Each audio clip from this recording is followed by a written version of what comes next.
시청자 여러분 안녕하십니까? 시사토크 2호 공감 시간입니다. 가을이 점점 깊어가고 있습니다. 붉게 물들어가는 나뭇잎을 보면서 계절의 변화를 실감케 하고 있습니다. 계절의 변화만큼이나 지난 한 달 동안 우리 주변에도 많은 일들이 있었습니다. 오늘 2호 공감 시간에 자세히 알아보겠습니다. 변함없이 두 분 패널 자리에 있습니다. 먼저 오마이뉴스의 조정훈 기자입니다. 안녕하십니까? 네, 안녕하십니까? 네. 뭐 가을이라 그런지 오늘 옷 입은 게 딱 가을 같습니다. 감사합니다. 아무래도 날씨가 그렇게 뜨거운 여름이 언제 가나 했는데 벌써 가을이 왔어요. 예. 되게 빨리 가는 것 같습니다. 그런 것 같습니다. 오늘도 많은 이야기 부탁드리겠습니다. 네, 알겠습니다. 네. 다음에는 매일신문의 이주연 기자입니다. 안녕하십니까? 네, 안녕하십니까? 네. 이 기자는 아직 총각이지 않습니까? 네네, 맞습니다. 예, 뭐 주변에서 이제 뭐 많이 여쭤볼 건데 네. 어떻게 대답을 하고 있습니까? 어떤 거를 말씀하시는 거죠? 혹시 결혼 생각이 있는지, 결혼 언제 하는지. 생각은 아직 없는데 네.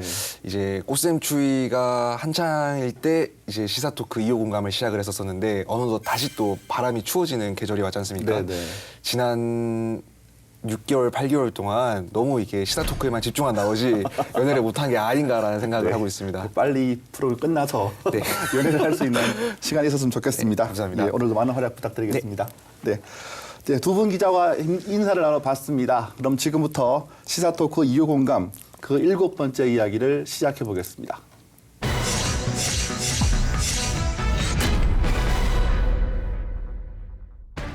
네, 오늘의 첫 번째 주제는 정당 공천제 폐지와 관련된 이야기입니다.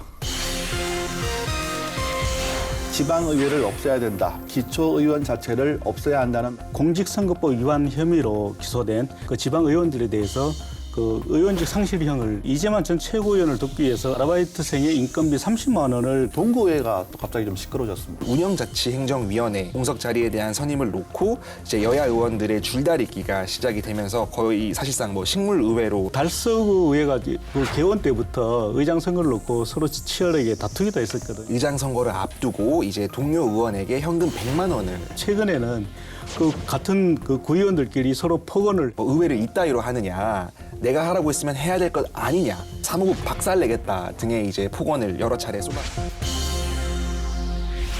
네, 작년이었습니다. 경북 예천군의 예천군 의회 의원들이 미국으로 해외 연수를 가서 가이드를 폭행하는 사건이 벌어졌습니다. 이후에도 지방의원들의 자질을 의심하는 많은 일들이 있었는데요. 지방의회를 없애야 된다. 기초의원 자체를 없애야 한다는 말들이 참 많았습니다. 오늘 이 문제 집중적으로 알아보도록 하겠습니다. 먼저 조 기자. 이재만 전 자유한국당 대구시장 후보였죠. 그 후보의 선거운동을 돕던 지방의원들이 의원직을 상실했다는 대법원 선고가 있었습니다. 이 내용 간단하게 설명을 좀 부탁드릴까요? 네, 지난 8월 20일이었는데요. 대법원 제2부는 이제 공직선거법 위반 혐의로 기소된 자유한국당 소속 5명 그 지방의원들에 대해서 그 의원직 상실형을 이제 최종 확정을 했습니다. 네.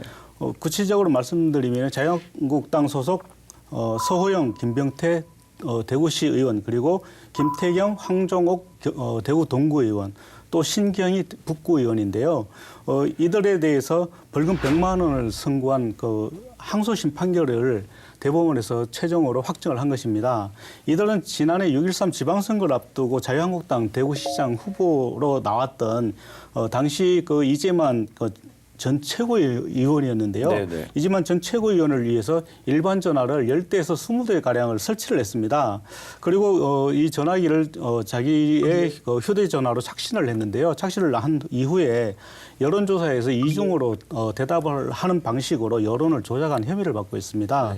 항소심 재판부에서는 이재만 전 최고위원 등의 지시나 권유를 받고 또 조직적으로 또 그리고 계획적으로 그 범행에 가담했다 이렇게 그 이야기를 했는데요. 중대한 범죄를 저질렀다. 그렇기 때문에 지방의원으로서 의원직을 계속 맡는 것은 부적절하다고 판단할 수밖에 없다. 이렇게 이야기를 하면서 그 100만 원의 벌금형을 지금 선고를 했었습니다. 이들이 최종 확정되면서 내년 4월이죠. 내년 4월 국회의원 선거와 함께 보궐선거를 치르게 된 것입니다. 네.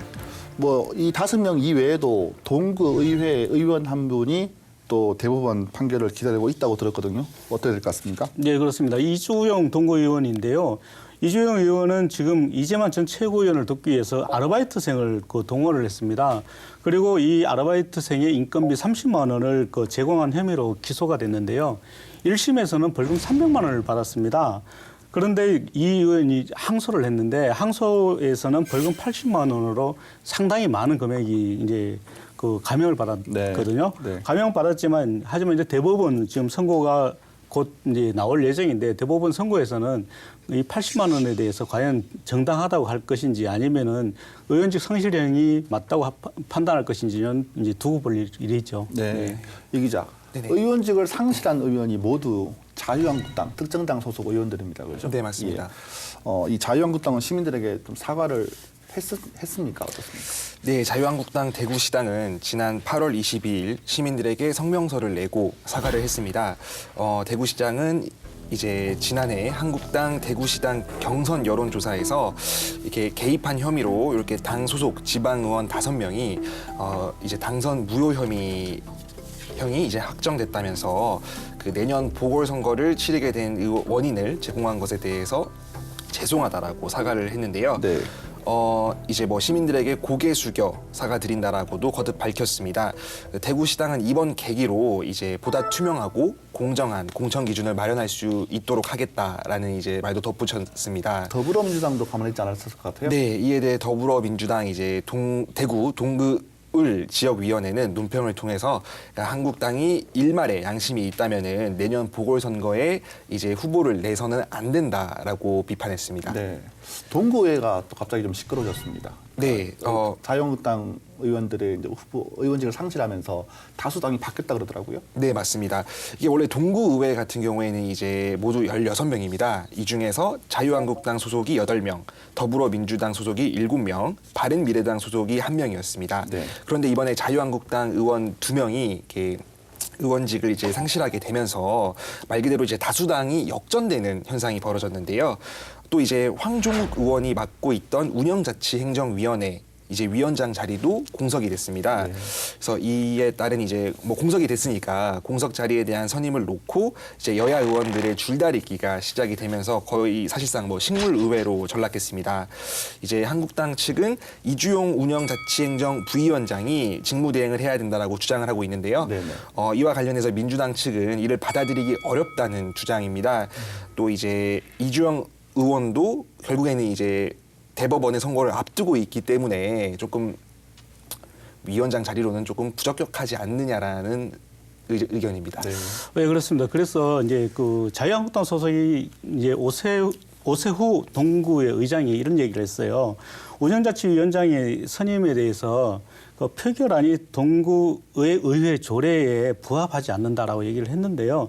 그래서 부합하지 않기 때문에 본회의에 상정하지 않겠다 이렇게 얘기를 한 거죠. 그러니까 이렇게 얘기를 하면서 이제 더불어민주당 소속 의원들은 상당히 불만을 표시를 하고 있는데요. 지난 294회 임시회 때 지난 3일이었죠. 임시회 때 노남욱 부위원장을 제외하고 나머지 6명은 이날 참석을 하지 않았습니다. 모두 보이콧을 해버렸는데요. 네. 결국 이제 본회의가 의결 정족수가 8명 이상일 경우에 이제 본회의가 속개가 되는데 이날 7명만 참석을 하게 되니까 본회의 자체가 무산이 돼 버렸습니다. 지방자치법 63조에 있는데요. 63조에 따르면 지방의회는 재적 의원 3분의 1 이상의 출석 그리고 출석을 해야만 개의를 할 수 있습니다. 하지만 같은 지방자치법 64조에는 의결은 재적의원 과반수 이상 출석 그리고 출석의원 과반수 이상의 찬성이 필요하거든요. 8명 이상이 되어야 과반수 이상이 되는데 이날 7명만 이렇게 참석을 하게 되니까 의회 자체가 열리지 못하게 된 거죠. 결국은 이제 의회가 임시회 본회의를 열지 못한다는 것은 우리가 흔히 말하는 식물의회 이런 말 이게 될 수 있다는 말인데 동구의회 안에서도 좀 비판의 목소리가 나올 수 있을 것 같은데요. 네, 맞습니다. 우선 이제 오세훈 의장에 대해서 리더십이 부재한 것 아닌가 이런 비판이 나오고 있고요. 또 이런 불만도 나오고 있습니다. 또 오세훈 의장에 대해서 사과해야 된다 이런 요구도 나오고 있는데요. 특히 이제 윤리위원회를 개최해야 된다 이런 비판의 목소리도 나오고 있습니다. 운영자치위원회 같은 경우는 의회 운영 그리고 의회 사무국이나 기획조정실 또 감사실, 자치행정국 이 부서를 관리를 하거든요. 그래서 상당히 이제 노른자의 상임이다 이렇게 평가를 받고 있습니다. 네. 이 때문에 이제 다수당이 위원장을 보통 차지를 합니다. 현재까지는 이제 그 이전에는 자유한국당 소속이 8명이었기 때문에 자유한국당 소속 의원이 그 다수당이기 때문에 위원장을 차지를 했었죠. 그런데 지금 6명이고 더불어민주당 소속이 7명이다 보니까 더불어민주당 소속에서는 어쨌든 우리가 이제 다수당이 됐으니까 우리가 가져와야 되겠다 이렇게 되는 거죠. 네. 이렇게 서로 대립을 하게 되면서 동구회는 결국은 지금 개점 휴업 상태나 마찬가지다. 네. 그래서 즉 이제 이제까지는 동구회가 이런 일이 단 한 번도 없었는데 오세훈 의장이 이걸 제대로 봉합을 하지 못했기 때문에 이런 개점 휴업 상태가 벌어진 것이 아닌가. 그래서 오세훈 의장의 책임론도 있다 이렇게 얘기를 하는 거죠. 네. 주민들의 피해가 예상이 되고 있습니다. 그죠? 근데 뭐 지방의회에서는 잡음은 시민단체가 참 좋아하는 그런 일입니다. 맞습니다. 분명히 관심을 갖고 좀 논평되고 했을 건데 시민단체의 반응은 좀 어떻습니까? 그러니까 우리복지시민연합이 대표적이었었는데요. 저희 우복연 같은 경우에는 그러니까 자유한국당의 사과에 잉크도 마르지 않았는데 이렇게 또 동구의회 의원들의 난폭 질주가 계속되고 있다라는 이제 논평을 했습니다. 또 우복연은 이제 시민 혈세를 낭비하는 재선거 원인 제공자들이 반성은커녕 이렇게 기득권을 계속 유지하겠다는 것은 모렴치의 극치라는 표현을 썼는데요. 또 이제 정종섭 자유한국당 대구시당 위원장이 이번 사태에 막중한 책임을 져야 한다고 또 주장했습니다. 또 자유한국당 대구시당은 동구의회 사태를 책임지고 수습하라고 촉구하기도 했습니다. 네, 저희가 지금 지방의원들의 자질에 대해서 이야기를 하고 있고 결론은 이제 정당 공천제 폐지까지 가야 될 텐데 동구의회 이야기를 좀 나눠봤습니다. 이번에는 달서구 의회를 좀 이야기를 해보려고 합니다. 네네. 작년에 지방선거 때 이제 동료 의원에게 이제 금품을 건넨 혐의로 김화덕 의원이 이제 재판을 앞두고 있죠. 시민단체가 이제 네네. 김 의원의 사퇴를 촉구하고 있다고 들었습니다. 네, 맞습니다. 김하덕 의원은 지난해 전반기 의장 선거를 앞두고 이제 동료 의원에게 현금 100만 원을 건네서 이렇게 뇌물 공여 혐의로 지금 이제 재판을 앞두고 있습니다. 김 의원은 이제 돈을 받은 의원이 먼저 이제 뇌물을 요구해서 돈을 줬다라고 주장하는 한편 이 이제 돈을 건네받은 의원 같은 경우에는 이제 아니다, 사실이 아니다. 김 의원이 죄를 뒤집어 씌우려고 하고 있다라고 주장해 네. 지금 이제 서로 거짓말을 한다고 반박하고 있는 상황입니다. 네. 시민단체들은 이제 1심을 앞둔 이들에 대해서 엄중 처벌을 촉구했는데요. 우리복지시민연합은 지난 7월 22일 성명을 내고 이제 사법부는 이제 달서구 의회 의장 선거에서 발생한 돈 매수 사건의 사실을 밝혀내 처벌해야 된다라고 이제 주장했습니다. 그러면서 이제 돈봉투 사건이 결코 이제 가벼운 사안이 아니라고 거듭 주장했는데요. 말 그대로 이제 이렇게 거짓말을 한 의원들이 의원직을 유지할 자격이 없다라고 주장했습니다. 그렇습니다. 이뿐만이 아닌데요. 달서구 의회가 그 개원 때부터 의장 선거를 놓고 서로 치열하게 다투기도 했었거든요. 네, 맞습니다. 그래서 네. 의장을 했던 분이 제명을 당하게 됐어요. 이런 문제가 있는데 지금까지도 계속 이런 문제가 불거지고 있습니다. 특히 최근에는 같은 구의원들끼리 서로 폭언을 했다. 이 폭언을 한 걸 놓고 또 사과를 했다. 또는 사과를 안 했다. 이렇게 지금 논란이 일고 있는데요. 이 기자께서 이 문제도 한 번 더 짚어주시죠. 네, 조 기자께서 말씀하신 그 폭언, 달서구 의회에 있었습니다. 그러니까 달서구 의회 운영위원장을 맡고 있는 이제 안영란 의원이 지난 7월 15일 열린 제264회 임시회에서 그러니까 더불어민주당 소속 안대국 의원이 자신에게 폭언을 했다라고 주장을 했는데요. 그러니까 이제 안영란 의원 말을 들어보면은 이제 안대국 의원이 7월 12일 자신이 예약한 이제 구의원 간담회 장소가 다른 식당으로 바뀌었다고 합니다. 이게 다른 식당으로 바뀌자 의회를 이따위로 하느냐, 내가 하라고 했으면 해야 될 것 아니냐, 사무국 박살내겠다 등의 이제 폭언을 여러 차례 쏟아놨다고 했는데요. 네. 이에 대해서 이제 안대국 의원 같은 경우에는 이제 당시 오해가 있었다고 밝혔습니다. 지역 상권 활성화 차원에서 이렇게 구의원들도 이제 자신의 지역구를 돌아가면서 이렇게 식당을 예약하는 게 관행이었다고는 하는데요. 이게 이제 이 과정에서 안영란 의원이 자신과는 상의도 없이 이렇게 이제 가게를 바꾼 것에 대해서 이게 그런 좀 불만을 말했고 또 바로 이제 그 직후에 이게 또 안영란 의원에게 사과를 했다라고는 밝혔는데요. 뭐 이 과정에서 이제 뭐 서로의 잘못에 대해서 모두 인정했다라고는 밝혔습니다. 하지만 이제 안영란 의원 같은 경우에는 이제 제대로 된 사과를 받은 적이 없다면서 반박했습니다. 또 이제 안대국 의원을 만났지만 어떤 합의도 없었다면서 사과와 재발 방지 약속을 요구하기도 했습니다. 네.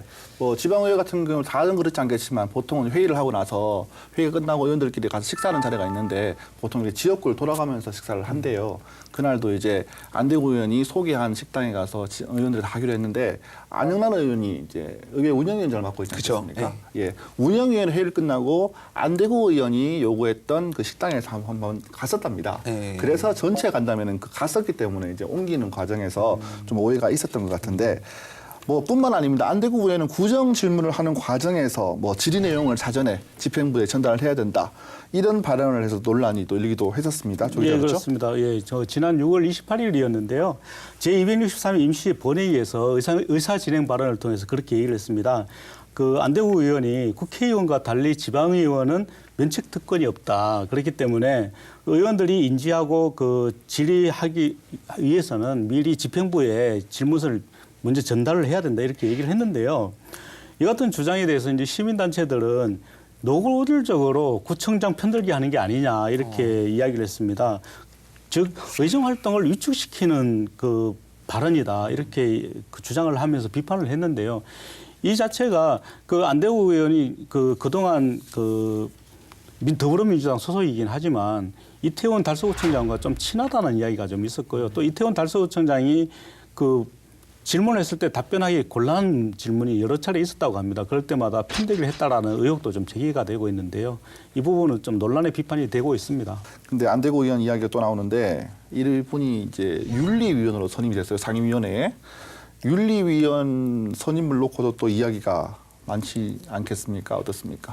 네, 그렇습니다. 그 지난번 저희 그 토론할 때 홍복조 의원이 그 수성구의 육정미 의원의 오분 발언을 뵙겠다. 예. 이 문제를 저희가 얘기한 적이 있었는데요. 이 때문에 홍복조 의원이 그 윤리위원장을 맡고 있었는데 윤리위원장직을 사퇴를 하게 됩니다. 그러자 이제 지난 그 8월 26일 열린 그 265회 임시회에서 그 임기 1년의 윤리위원을 다시 이렇게 선임을 했는데요. 윤리위원회는 이제 서민호 의원을 위원장으로 그리고 박정환 의원을 부위원장으로 이렇게 선임을 했습니다. 네네. 또 안대국 의원을 윤리위원으로 이제 민주당 목소리로 선임을 했습니다. 선임을 했는데 사실 안 의원의 윤리위원 선임에 대해서는 이제 비판의 목소리가 상당히 많습니다. 윤리위원회에 제소되어야 할 의원을 오히려 윤리위원으로 선임하는 것 자체는 달서구의회가 국민들의 의사를 무시한 좀 후한무치가 아니냐 이런 비판인데요. 지역민을 무시하는 그 도를 넘어서는 진짜 너무 아나무인식이다 이런 얘기가 나오고 있습니다. 그래서 시민단체들은 5분 발언 베끼기 또 전반기 그 의장단 선거에서 돈 봉투 배포 그리고 달서구의 그 추태가 점입가경인데 이런 상황에서 막말까지 한 의원을 그 윤리위원으로 선출하는 것은 참으로 개탄스럽다 이런 반응을 보이기도 했습니다. 네. 대구에 있는 지방의회의 안타까운 일들을 좀 알아봤는데 이번엔 잠깐 경북으로 가보겠습니다. 구미시 의회 이야기가 또 시끄럽더라고요. 네. 8대 구미시의회가 문을 연 지 1년 만에 2명의 의원이 각종 의혹으로 인해 사직을 했다고 합니다. 이 부분은 이제 이 기자한테 들어볼까요? 네, 그 한국당 권기만 전 의원이 자신의 주유소 앞에 도로가 특혜로 건설됐다라는 의혹이 제기되자 지난 4월 이제 건강상의 이유를 들어서 사직을 했습니다. 네. 이게 이제 신문식 의원이 임시회 본회의에서 그러니까 주민 1000여 명이 요청한 도로 계획은 무산되고 권 의원 소유의 주유소 옆으로 도로가 착공됐다면서 특혜 의혹을 제기했는데요. 이에 따라 이제 구미 지역 시민단체들의 비판이 이어지자 이제 권 의원은 돌연 건강이 좋지 않다는 이유로 이제 사직서를 제출한 것입니다. 네. 그 구미시의회 의장도 좀 의혹을 받고 있다던데 의장이 건설사를 하나 갖고 있다고 하죠. 그 건설사를 통해서 이제 구미시의 일을 좀 많이 받았다, 독점했다 이런 의혹을 받고 있는데 어떻습니까? 네, 맞습니다. 해당 의혹도 이제 불거졌는데요. 구미참여연대는 지난 8월 19일 성명을 통해서 김태근 의장이 과거 대표이사를 맡았던 건설회사가 2010년 5월부터 2018년 11월까지 구미시와 총 이제 71건의 이제 수의 계약을 통해 약 9억 원에 달하는 공사를 했다고 밝혔습니다. 네.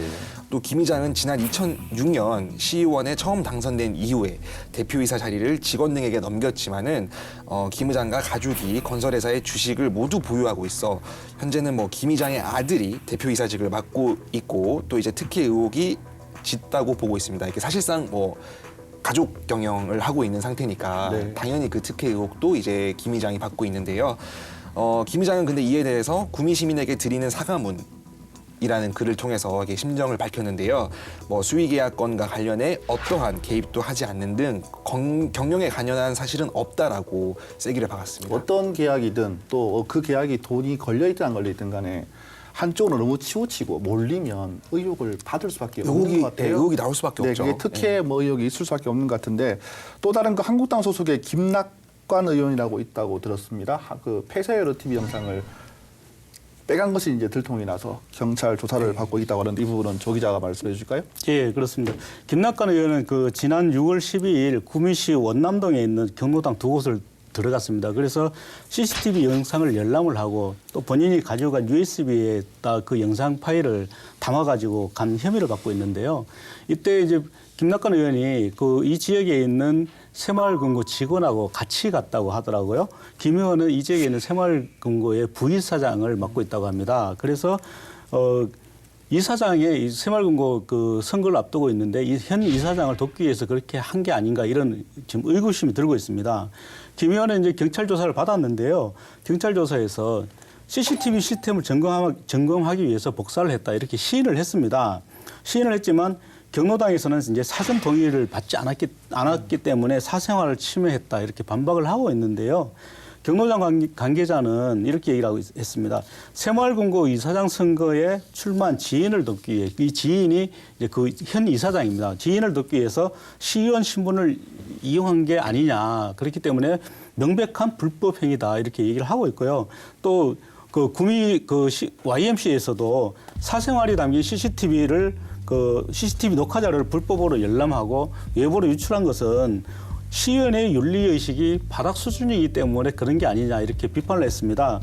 또 시의회는 즉각 그 윤리위원회를 열어서 회부를 하고 수사기관은 철저한 진상조사를 실시하라 이렇게 요구하기도 했습니다. 보조사업 그 행정특위조사, 행정사무조사특위라는 걸 있었나 봐요. 거기에서 시의원들이 서로 막 욕설을 주고받는 장면이 뭐 자기들끼리 보면 괜찮은데 또 이게 인터넷 방송을 통해서 고스란히 전달이 됐다고 하더라고요.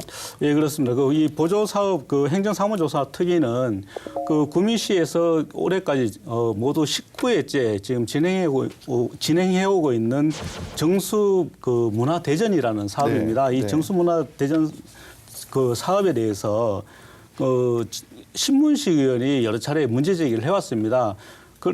여러 가지 문제가 있기 때문에 시의회에서 특위를 구성을 하고 거기에 대해서 이제 조사를 해야 된다 이렇게 하면서 특위가 구성이 됐는데요. 이 조사특위 시의원 7명이 참석한 행정사무감사 특위에서 그동안 이제 그 약 5개월 정도 논의한 내용을 가지고 이제 보조금을 얼마를 줄 것이냐를 이제 이때 두고 논란이 좀 빚어졌습니다. 네, 네. 그래서 그 민주당 소속인 신문식 의원은 50% 정도는 삭감을 해야 된다라고 했는데 이날 그 3천만 원 정도가 삭감이 되고 나머지는 다 통과되었습니다. 전체 예산 금액은 3억 4천만 원이었는데요. 3억 1천만 원은 지급을 하는 걸로 결정이 된 겁니다. 그런데 이제 이 과정에서 신문식 의원이 그 정수대전 행사의 여러 가지 문제점을 그 시청 공무원에게 계속 지적을 했습니다. 지적을 하면서 그 질의 과정이 시간이 좀 많이 좀 끌었다고 하더라고요. 네, 약 네. 17분 정도 끌었는데 이제 자유한국당 소속 장세구 의원이 너무 길게 하는 거 아니냐 이렇게 하면서 나오면서 욕설을 퍼부은 겁니다. 그러니까 욕설을 퍼붓게 되니까 서로가 맞서면서 쉽게 얘기할 수 있는 쌍스러운 욕을 퍼부은 거죠. 이게 이제 CCTV를 통해서 고스란히 생중계로 중계가 됐고요.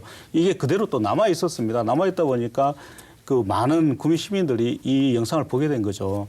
결국 이게 그 언론에도 많이 나오게 됐는데요. 네네. 이 문제가 불거지니까 또 신문식 의원은 정수대전에 문제점이 있으니 이 문제점을 해결해야 된다 하면서 1인 시위를 계속 벌였습니다. 네. 그 이후 1인 시위를 벌였고 또 자유한국당 의원들은 입장문을 냈는데요. 그 신문식 의원의 이런 행태가 의회민주주의 기본 원칙도 그 무시한 채 그 조사특위 파행을 야기시켰다 이렇게 비판을 냈습니다. 이런 그 서로의 논란이 이어지면서 정수대전이 올해는 예산이 이렇게 그 지급이 되지만 내년에는 어떻게 될지도 그 잘 지켜봐야 될 것 같습니다. 구미시의회도 좀 다른 지방의회 못지않게 바람 잘 일이 없는 것 같습니다. 네, 막장이네요. 저희가 네. 5명의 정도 문제가 되는 부분을 이야기를 들었는데 이 5명 의원이 윤리위원회에 회부될 수가 있다고 하더라고요. 네, 자유한국당 소속 이제 시의원 3명, 그리고 더불어민주당 소속 시의원 2명 등 모두 5명의 구미시 의원들이 이제 윤리위에 회부될 것으로 알려졌는데요. 네. 이는 이제 구미시의회 개원 이후 최대 규모입니다. 이들 의원은 앞서 말씀드렸던 대로 김태근 의장과 장세구, 김낙관, 김태코, 신문식 의원이었는데요. 네네. 구미시의회는 제233회 임시회에서 윤리회를 구성해 이들 5명의 의원들에 대해 징계 여부와 이런 이제 뭐 수준을 논의해 결정을 하고 또 이제 본의회에서 최종 의결할 예정입니다. 구미시의회가 2명의 시의원들이 사퇴하고 일부 의원들이 이제 일탈 행위를 끊임없이 이제 벌이고 있어서 여론의 도마에 오르자 또 이제 뭐 의회 자정 노력 차원에서는 이제 윤리회 회부를 결정한 것으로는 알려졌는데요. 이에 대해서 이제 구미시의회 한 의원은 이제 구미시의회가 이 문제를 직접 처리하지 않으면은 제 식구 감싸기라는 비판을 받을 것이다. 네. 더는 돌이킬 수가 없을 것이다라는 말을 하면서 이에 대한 자정 노력으로 이렇게 이제 윤리회를 연 것 같다. 근데 이제 윤리회 회부되더라도 실제 이제 뭐 중징계될 의원이 얼마나 되겠냐. 네. 그래서 약간은 조금 이제 뭐 결국 의원들에게 면죄부를 주기 위한 행동 아니냐라는 뭐 그런 조금 시큰둥한 반응도 있었습니다. 네, 저희가 대구 동구의회, 대구 달서구의회 그리고 경북의 구미시의회 이야기를 들어봤는데 뭐 모든 지방의회가 다 그렇다는 건 아닙니다. 아닌데 이런 것들이 좀 문제가 되고 있다는 말씀을 하는 건데요. 참 이런 조사 결과 보면 안타깝습니다. 한 시민단체가 조사한 결과를 보면 대구 지역 기초의원 중에서 25%, 10명 중에 25명, 4분의 1이죠. 의정활동을 전혀 하지 않는 것으로 조사가 됐습니다. 이 부분 조 기자가 설명을 좀 해주시죠.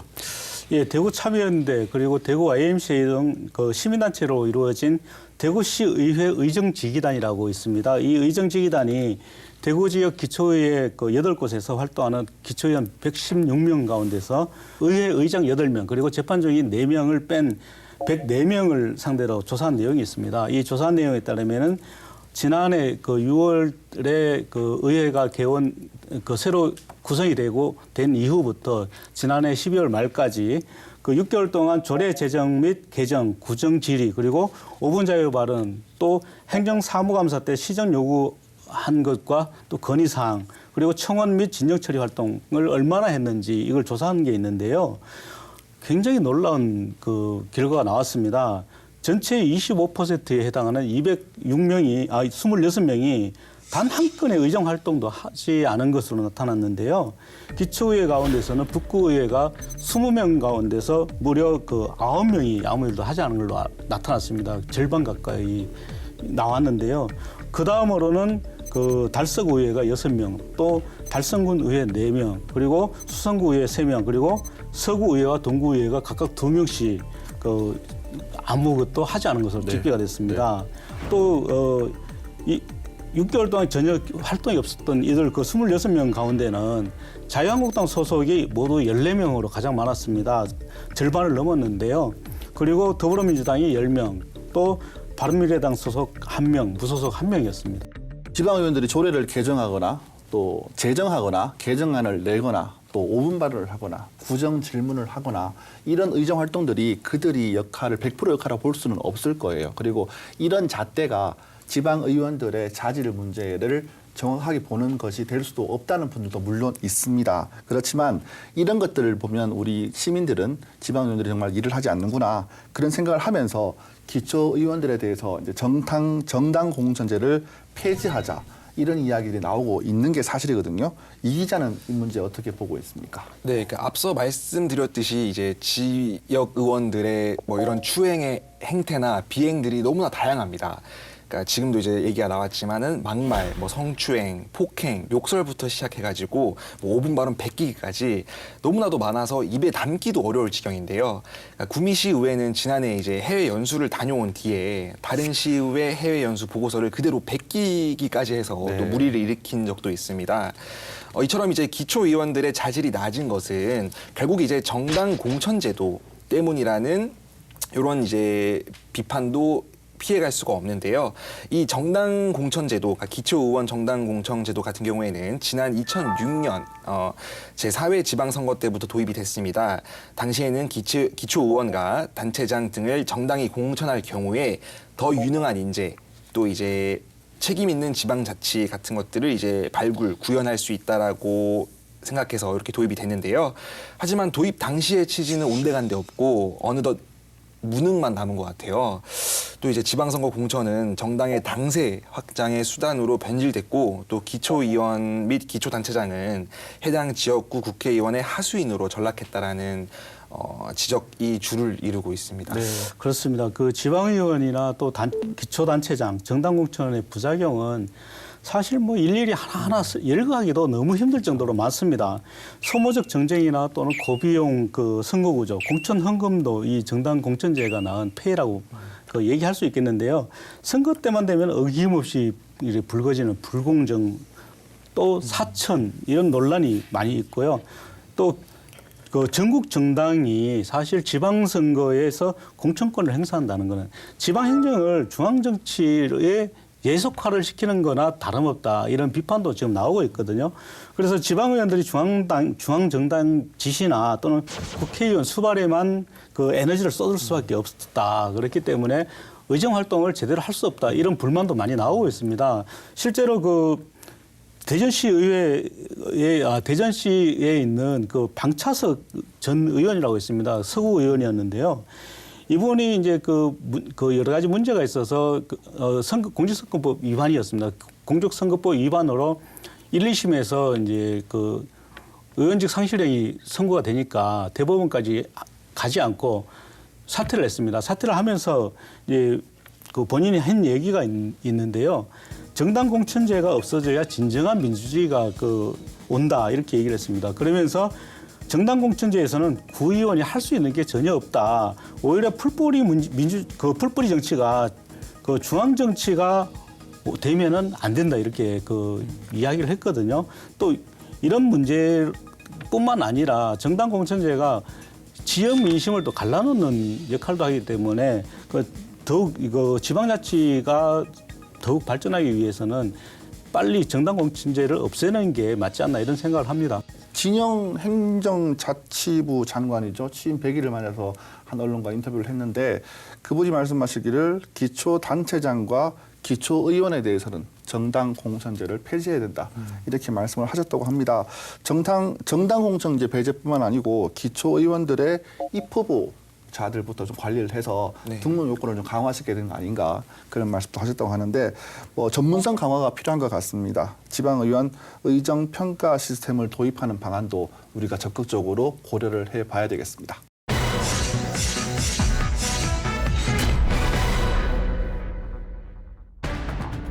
네, 다음은 이마트 직원들이 단톡방에서 성희롱을 했다는 사건을 알아보도록 하겠습니다.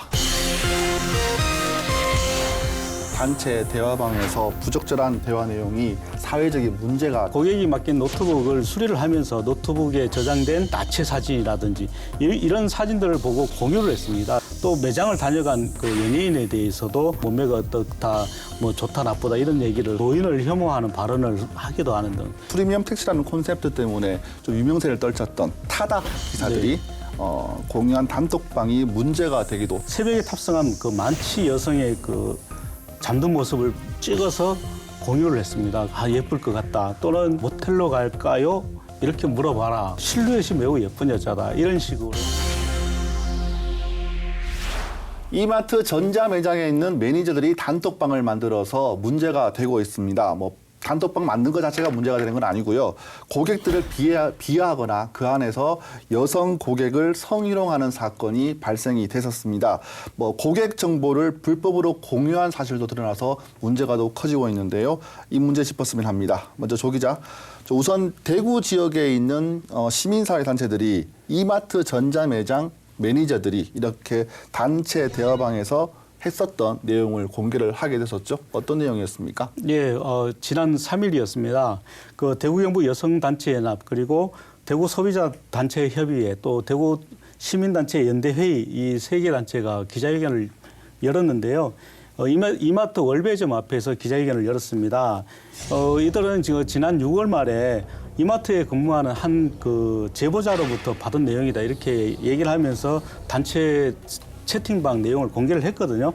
이날 공개된 그 내용은 이마트 그 전자매장이 일렉트로마트라고 있습니다. 일렉트로마트가 대구에는 월배점하고 그 다음에 신세계백화점하고 두 군데가 있다고 하더라고요. 그 이 일렉트로마트 거기에 근무하는 매니저들이 지난해 6월 9일부터 7월 2일까지 나눈 대화방 내용을 공개를 했습니다. 이 내용 안에는 고객이 맡긴 전자제품을 이제 AS를 하거나 또는 일상적인 근무 시간에 나눈 대화 내용이 담겨 있었는데요.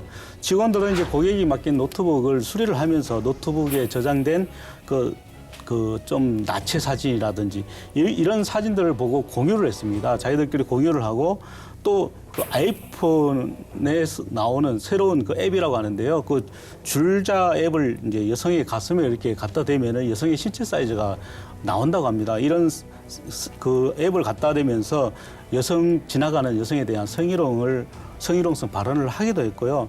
또 매장을 다녀간 그 연예인에 대해서도 그 몸매를 거론을 했습니다. 이 연예인은 몸매가 어떻다, 뭐 좋다, 나쁘다 이런 얘기를 하기도 하고 또 노인을 혐오하는 발언을 하기도 하는 등 굉장히 적나라하고 서슴없는 이야기, 서슴없이 나오는 대화 내용들이 들어 있었습니다. 단체 톡방은 뭐 누구나 뭐 한두 개, 몇 개씩은 다 들어 있는데 그 안에서 많은 사람과 동시에 이제 정보를 공유하는 아주 뭐 편하게 쓸 수 있는 건데 이렇게 또 안 좋게도 쓸 수 있다는 사실이 좀 놀라우지 않을 수가 없습니다. 뭐 제보자 입장에서는 이마트 본사에도 알렸다고 하는데 글쎄요, 본사에서는 아무 조치를 하지 않았던가 봐요. 그렇습니다. 제보자는 이제 지난해 이 제보 내용을 입수를 했다고 하더라고요. 지난해 12월경 관련 자료를 입수를 해서 그 올해 3월 달에 이마트 본사에 있는 신문고에 상황을 알렸다고 합니다. 신문고에 상황을 알리면서 이런 내용들이 있으니 시정을 좀 해달라 이렇게 당부를 했었는데 하지만 이마트 측은 이제 개인들의 사적 대화이기 때문에 우리가 어떻게 할 수 없다. 그러면서 증거 자료를 확보하거나 전혀 조사를 하려는 노력도 하지 않았습니다. 이제 결국 올해 6월 말에 시민단체를 찾아왔는데요. 시민단체들은 이런 제보 내용을 접하면서 굉장히 놀라움을 금치 못했다고 하고요. 또 이제 결국은 이제 법률 검토를 거쳐서 이날 기자회견을 열고 다시 검찰에 이제 고발을 하겠다 이렇게 밝히기도 했습니다. 네, 제보자 역시 뭐 이마트 직원이었을 것이고 그 안에서 하나의 그 조직 구성원 중에 한 명이었을 건데 얼마나 심했으면 이렇게 제보를 할 생각을 했을까 생각을 좀 해봤습니다. 이 기자, 당시 뭐 기자회견에서 시민단체들은 뭐라고 했는지 나왔습니까? 네, 시민단체들은 일단은 이제 고객의 인권을 침해한 중대한 사건, 심각한 사건이라고 주장을 했는데요. 뭐 이마트 고객들은 이제 면전에서는 이렇게 고객으로 대우를 받는 듯 보였으나 이렇게 뒷전에서는 입에 담기조차 민망한 욕설과 비하, 성희롱 이런 이제 개인정보 유출 피해 등을 입었다라고 비판했습니다. 그럼에도 이마트는 아무것도 하지 않았다고 주장을 했는데요. 일부 직원들의 일탈은 개인의 사적인 문제로 치부할 수 없는 기업 차원의 문제라면서 이마트 최고 책임자의 공개 사과와 자체 조사 그리고 또 시정 방지 이렇게 징계, 재발 방지 등 다양한 이제 마련책들이 이제 마련돼야 된다라고 주장했습니다. 이마트 최고 책임자가 공개 사과를 했다고 하는데 어떤 사과 내용인지도 말씀을 좀 해주세요. 네, 이마트는 일단 부적절한 일탈 행위에 대해 진심으로 사과드린다라고 밝혔습니다. 또 신속한 진상 조사에 착수해 사규에 따라 엄중 징계하고 또 수사가 진행되면 적극 협조하겠다라고도 덧붙였는데요. 뭐 필요하다면은 수사 의뢰나 고발 조치를 할 계획이라고도 밝혔습니다. 다음 날인 이제 9월 4일. 예, 오후 서울 성동경찰서에 정보통신망 이용 촉진 및 정보 보호 등에 관한 법률상 명예훼손 등의 혐의를 적시해 고발장을 제출하기도 했습니다. 또 이제 경찰은 고발장이 제출되자 곧바로 검토에 들어갔습니다.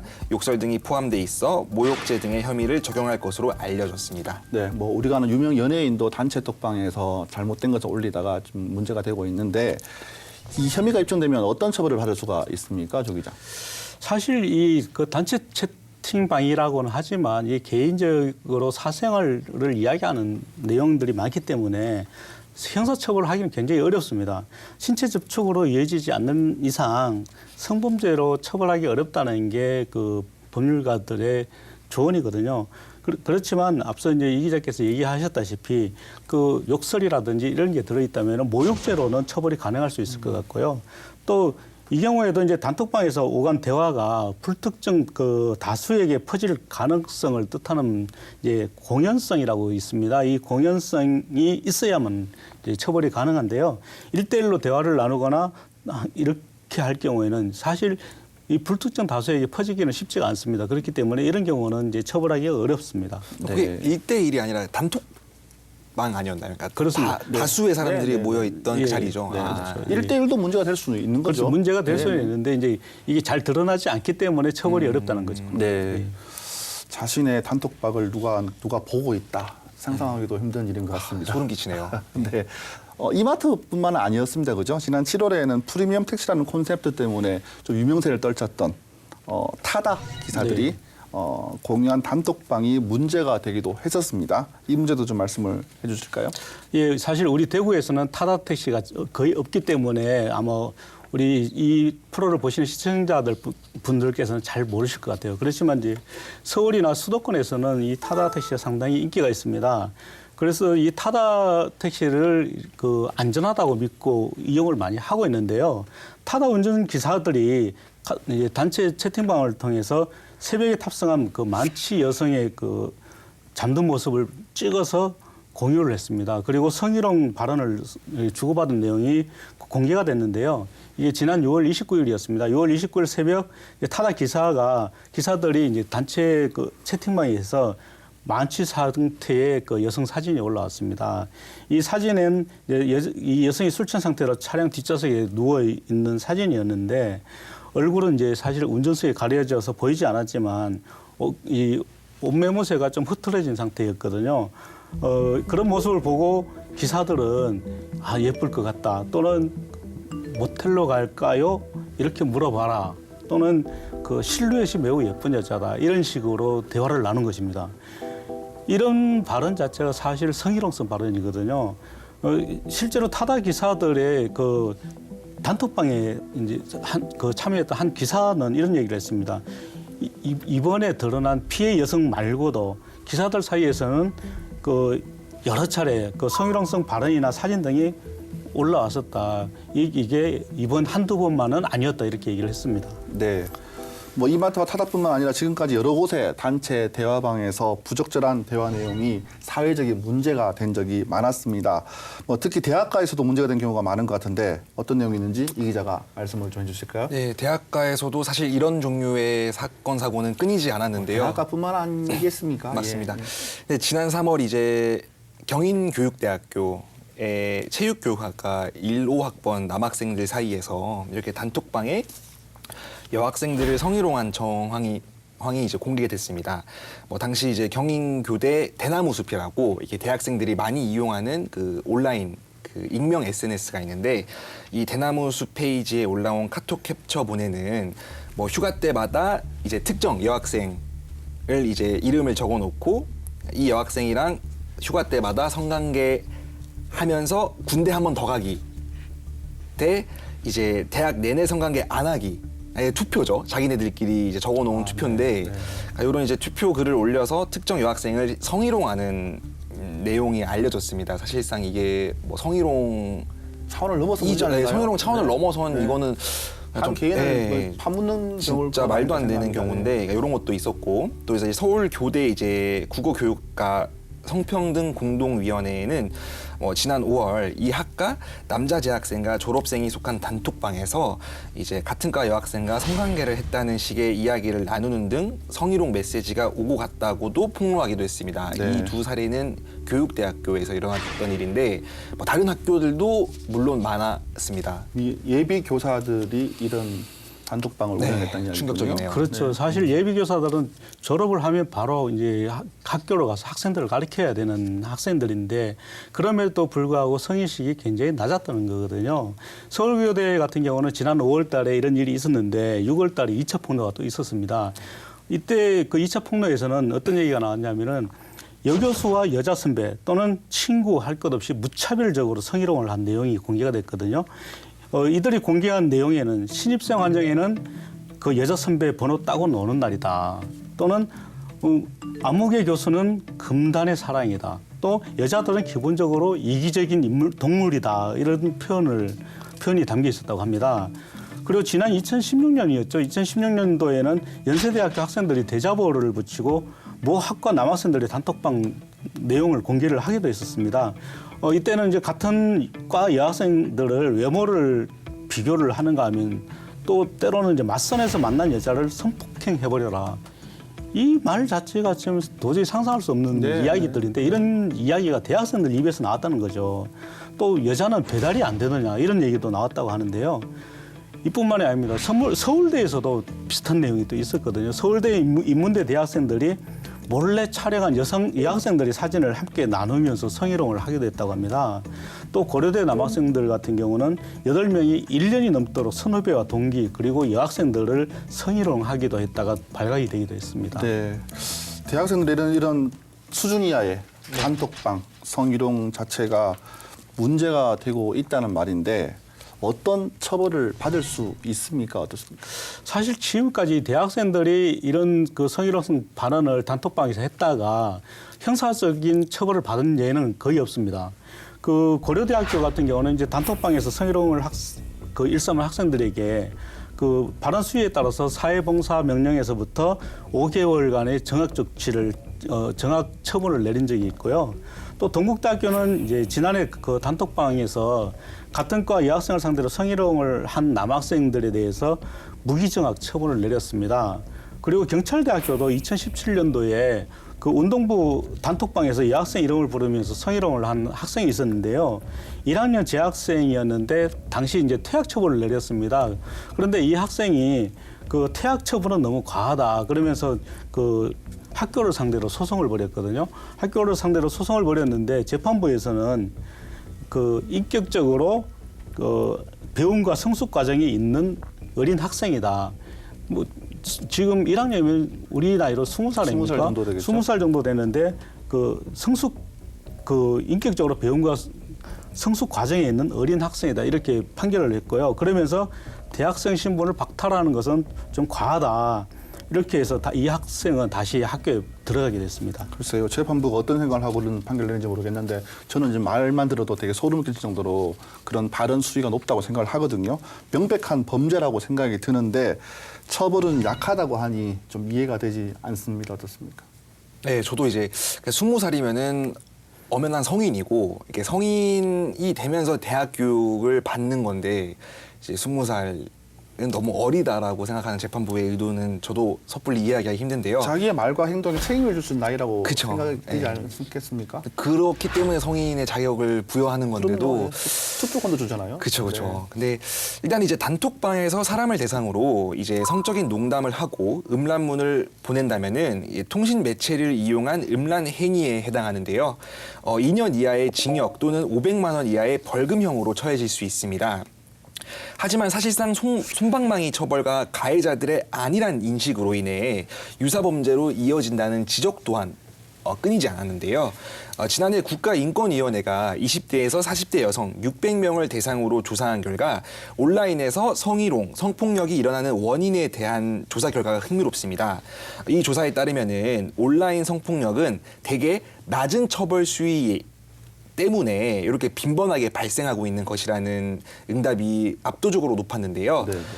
내용을 보면은 이제 온라인 성희롱, 성폭력에 대한 처벌이 약하기 때문이라는 주장이 무려 90.3%에 달했습니다. 그러니까 결국에는 그러니까 이런 수많은 유사 사례들이 발생하고 있음에도 불구하고 이렇게 단톡이나 온라인 내에서의 이런 이제 말도 안 되는 희롱성 비판들의 적절한 이제 대처를 하기가 힘들다는 거겠죠. 네. 이게 뭐 수위나 이런 것들도 약하니까 뭐 인터넷 악플 마냥 이렇게 계속적으로 반복되고 있는 것 같습니다. 엄격한 잣대가 있다면 안 할 거예요. 예를 들어 그쵸. 주차, 불법 주차 같은 경우에도 4만 원, 5만 원 이게 40만 원, 50만 원이면 하겠습니까? 안 한다는 얘기죠. 엄격한 잣대가 있다면 할 수밖에 없는데 처벌을 강화해야 되는 이야기가 많이 있습니다. 좀 처벌을 강화할 수 있는 방법은 없겠습니까, 조 기자? 네, 그렇습니다. 사실 이 기자께서 얘기했듯이 이 처벌이 너무 약하기 때문에 이런 일을 벌이고 있다라는 게 무려 90%가 넘었잖아요. 그렇기 때문에 해당 법령의 양형 기준을 좀 더 강화해야 될 필요가 있다. 이렇게 그 이야기를 하고 있는데요. 전문가들은 메신저를 통해서 누군가를 성희롱하고 또 음란물을 유통하는 행위를 처벌하는 법이 분명히 있다고 합니다. 정보통신망법 44조 그리고 성폭력 범죄 13조가 이 내용을 규정을 하고 있는데요. 하지만 해당 그 법령 자체가 형량이 너무 높지 않기 때문에 이 처벌을 강화할 수 있어야 한다. 또 그 재판부에서도 좀 더 이 부분에 대해서는 형량을 높게 해서 판결을 해야 될 필요가 있다. 얘기를 하고 있습니다. 이제 제가 앞서 말씀드린 정보통신망법 44조에 보면은요. 44조 1항에 이런 내용이 있습니다. 이용자는 사생활 침해 또는 명예훼손 등 타인의 권리를 침해하는 정보를 정보통신망에 유통시켜서는 안 된다라고 명시하고 있는데요. 이를 위반을 했을 경우에는 3년 이하의 징역이나 또는 2천만 원 이하의 벌금형에 처해질 수 있습니다. 또 성폭력 특별법 성폭력 범죄 처벌 특례법이라고 있는데요. 이 특례법 13조에는 자기 또는 다른 사람의 성적 욕망을 유발을 하거나 또 만족시킬 목적으로 전화, 우편, 컴퓨터, 그 밖의 통신 매체를 통해서 성적 수치심이나 혐오감을 일으키는 말, 음향, 글, 그림 또는 영상 그리고 물건을 상대방에게 도달하게 할 경우에는 2년 이하의 징역 또는 500만 원 이하의 벌금에 처한다고 그 규정을 하고 있습니다. 그렇지만 이게 한계점이라는 거죠. 그 3년 이하의 징역 또는 2천만 원. 그러면 그 이상 높일 수는 없는 거죠. 또 2년 이하의 징역 또는 500만 원. 그 이상 높이지는 않는다는 거죠. 네. 그렇다고 하니까 결국은 그 집행유예나 아니면은 100만 원 이렇게 나오니까 이걸 사실 우습게 알고 이런 일이 벌어지는 게 아닌가 싶거든요. 남자들끼리 있는 단체 톡방에서의 어떤 여성 비하, 성희롱. 반대로 여성들끼리 있는 방에서 남자들을 성희롱할 수도 있어요. 성별을 떠나서 단체 톡방에서 성희롱이나 음란물을 유포하거나 그리고 앞서 말씀하신 것처럼 인격 모독 이런 대화가 이루어졌다면 분명히 범죄 행위라는 걸 알고는 있겠는데 이걸 좀 근절할 수 있는 방법은 없겠습니까, 이 기자? 그러니까 이제 앞서 조 기자가 말씀하신 이런 행위는 모두 범죄입니다. 요즘은 이제 SNS를 통해서 이렇게 대화 같은 것들을 하는 것들이 굉장히 일상화되었는데요. 카카오톡과 같은 단체 이제 대화방에서 사진이나 동영상을 공유할 경우에 또는 성희롱이나 이제 비하 발언 등은 이런 것들을 이제 할 때 그러니까 전파 가능성이 크다는 거죠. 사실 단톡방은 작게는 수명에서 많게는 몇백 명까지도 볼 수 있는 방인데 이런 것 여기에서 이제 사진이나 음란한 글귀나 이런 것들을 유포를 할 경우에 아무래도 이렇게 전파성도 굉장히 크잖아요. 네네. 그러니까 제3자에게 전파될 가능성이 높다라는 것들을 조금 주목해 보셔야 될 것 같습니다. 사실 친구나 또 가까운 지인들끼리는 우리끼리 공유할 수 있는 정보가 물론 있어요. 있는데 그런 대화까지 엄격하게 규제를 해야 된다. 그렇게 할까지는 할 수는 없겠지만은 다른 사람의 명예를 실추시키거나 또 성희롱적인 발언을 한다거나 그런 내용이 있어서는 안 될 것 같습니다. 물론 그 전에는 성에 대한 어떤 교육, 예방 교육 이런 것도 분명히 필요하다고 보는데 이런 게 없다면 또 다른 피해자가 발생한다는 할 수 있다는 이야기로 되겠죠. 저 뭔가 이게 카카오톡이나 이런 SNS상에서의 대화를 지금 근본적으로 막을 수는 없지 않습니까? 네. 근데 이제 이런 것들은 계속 발생하고 있고 그러니까 네. 결국 이제 사회자께서도 하신 말씀이 이런 교육이나 그러니까 의식 조사나 이런 것